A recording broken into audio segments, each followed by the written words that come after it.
hasil naskah akademik dalam bidang kesehatan dari kelompok 5. Sebelumnya izin memperkenalkan, nama saya Fakih Madani dengan nomor NIM 054. Saya Fadilah Rio Firmansyah dengan NIM 088. Saya Najendra Balasi dengan NIM 061. Saya Safira Paramita dengan NIM 050. Saya Ulas Fadila dengan NIM 091. Saya Tiara Nadia Putri dengan NIM 5049. Perkenalkan, nama saya Paradita Vanessa Fauzi dengan NIM 060. Saya Anissa Kusuma Maiswari dengan NIM 086. Saya Ameliana dengan NIM 058. Saya Lisa Sendiri dengan NIM 090. Di slide pertama yaitu adalah latar belakang. Kesehatan adalah hak asasi manusia yang wajib dijamin oleh negara. Namun, sistem kesehatan di Indonesia saat ini masih menghadapi berbagai tantangan, seperti ketimpangan akses layanan, kualitas tenaga kesehatan, pembiayaan, serta regulasi yang belum selaras. Di tengah perkembangan teknologi dan perubahan kebutuhan masyarakat, dibutuhkan sistem kesehatan yang lebih adaptif dan terintegrasi. Oleh karena itu, naskah akademik diperlukan sebagai dasar ilmiah dalam penyusunan RUU Kesehatan untuk memperkuat sistem kesehatan nasional dan meningkatkan derajat kesehatan masyarakat. Yang selanjutnya ada landasan penyusunan. Yang pertama, landasan filosofis. Pengaturan wabah berlandaskan Pancasila dan pembukaan Undang-Undang Negara Republik Indonesia tahun 1945 yang menegaskan kesehatan sebagai hak asasi manusia dan tanggung jawab negara, termasuk dalam penanganan pandemi COVID-19. Yang kedua yaitu landasan sosiologis. Pengaturan kesehatan didasarkan pada kebutuhan nyata masyarakat, seperti ketimpangan layanan dan tantangan pandemi, sehingga diperlukan transformasi sistem kesehatan melalui regulasi yang terpadu dan berkelanjutan. Yang ketiga yaitu landasan yuridis. Pembentukan peraturan diperlukan untuk mengatasi kekosongan dan tumpang tindih hukum serta menyesuaikan dengan perkembangan dan putusan Mahkamah Konstitusi demi kepastian hukum dan keadilan.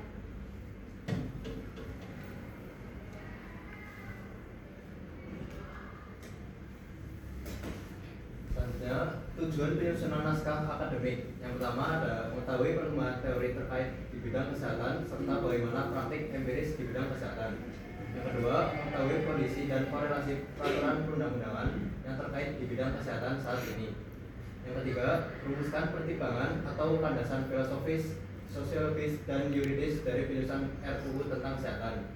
Yang keempat, merumuskan sasaran, jangkauan, arah pengaturan, dan materi muatan yang perlu diatur dalam RUU tentang kesehatan.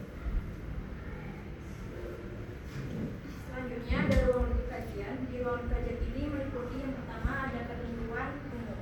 Ketentuan umum ini berisi batasan pengertian yang dimaksudkan untuk membatasi pengertian atau memberikan suatu makna bagi istilah yang digunakan dalam undang-undang. Contohnya ini yang pertama ada kesehatan. Kesehatan itu keadaan sehat baik secara fisik, mental, spiritual maupun sosial. Yang kedua ada tenaga kesehatan. Tenaga kesehatan ini berisi tentang seorang yang mengabdikan diri dalam bidang kesehatan. Yang ketiga ada rumah sakit. Rumah sakit ini fasilitas pelayanan kesehatan yang menyediakan pelayanan rawat inap, rawat jalan, dan gawat darurat. Lalu yang kedua ada hak dan kewajiban. Contoh dari pengaturan hak ada hak hidup sehat, hak mendapatkan perawatan, hak mendapatkan lingkungan yang sehat, dan hak atas kerahasiaan informasi. Lalu ada contoh kewajiban meningkatkan derajat kesehatan masyarakat, kewajiban menghormati hak orang lain, dan kewajiban berperilaku hidup sehat.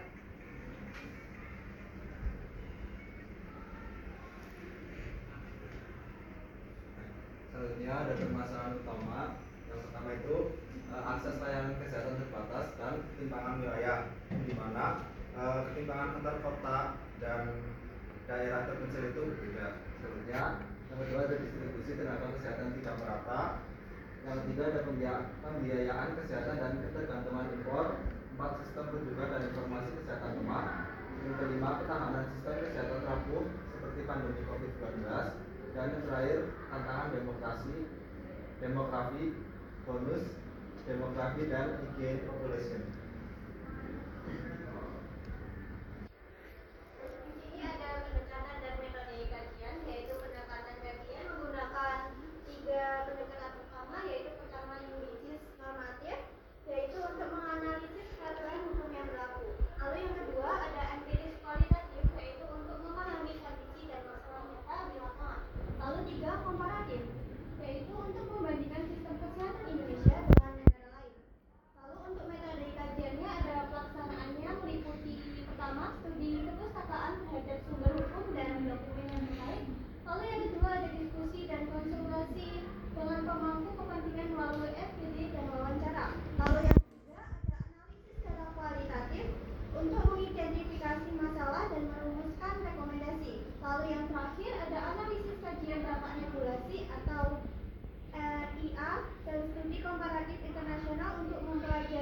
praktik terbaik dari berbagai negara.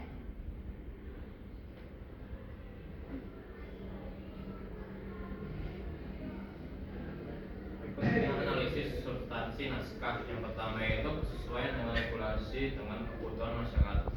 Biasanya itu dengan aturan kesehatan diarahkan untuk menjamin hak-hak masyarakat atas layanan yang bermutu, merata dan terjangkau. Yang kedua itu kekuatan naskah akademik atau dalam kurung komprehensif dan sistematik. Biasanya itu disusun dengan analisis teori, data lapangan, dan evaluasi aturan yang sudah ada sehingga masalah dan solusinya jelas. Dan struktur naskah untuk mulai dari identifikasi masalah, tujuan pengaturan sampai usulan materi muatan RUU Kesehatan.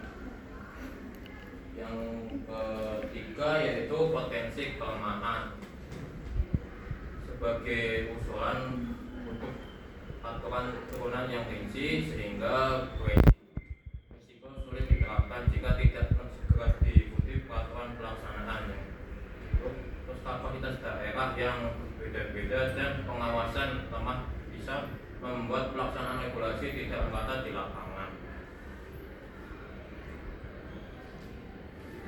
Selanjutnya ada implikasi kebijakan kesehatan. Pertama, sebagai dasar penyusunan kebijakan kesehatan, naskah akademik menjadi landasan ilmiah dalam merumuskan kebijakan kesehatan agar kebijakan yang dibuat tidak bersifat subjektif. Yang kedua, ada menjamin kebijakan berbasis bukti.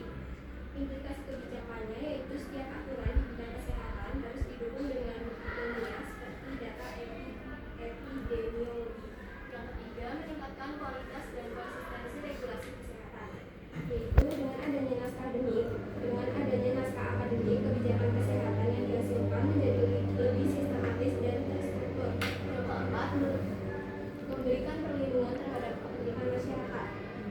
Lalu yang kelima, ada mendukung pengambilan keputusan pemerintah, dan yang terakhir sebagai dasar evaluasi dan pengembangan kebijakan kesehatan. Selanjutnya ada rekomendasi. Rekomendasi yang pertama adalah perlunya penguatan data dan fakta lapangan agar lebih valid. Lalu yang kedua yaitu kejelasan definisi dan konteks agar tidak menimbulkan multitafsir. Lalu yang ketiga, mempertimbangkan kesiapan sumber daya manusia, sarana, dan anggaran agar mudah direalisasikan dan sesuai dengan kondisi nyata. Lalu yang keempat adalah penegasan evaluasi dan pengawasan agar dapat sepenuhnya terlaksana. Selain itu ada kesimpulan. Kesimpulannya adalah penyusunan naskah akademik RUU Kesehatan menjadi landasan ilmiah yang penting untuk membentuk regulasi kesehatan yang adil, merata, dan berkelanjutan guna menjawab berbagai permasalahan sistem kesehatan dan memperkuat sistem kesehatan nasional yang berbasis data.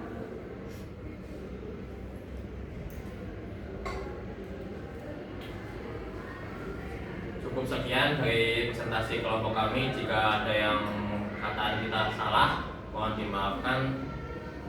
Ya, mohon maaf. Assalamualaikum warahmatullahi wabarakatuh.